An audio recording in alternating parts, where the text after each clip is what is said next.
জাপানি বিনোদন দুনিয়ার এক উজ্জ্বল নক্ষত্র ছিলেন মিজুকি ইতাগাকি, কিন্তু এই নক্ষত্র নিভে গেছে নিঃশব্দে। নিখোঁজ হওয়ার 4 মাস পর অবশেষে পাওয়া গেল তার নিথর দেহ।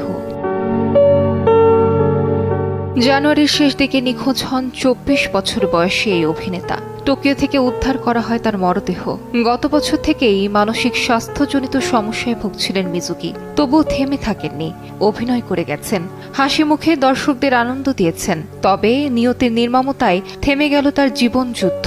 মিজুকির পরিবার অভিনেতার ভক্ত শুভাকাঙ্ক্ষীদের প্রতি কৃতজ্ঞতা জানিয়েছে, তাকে বিদায় জানাতে না পারার জন্য ক্ষমা প্রার্থনা করেছে।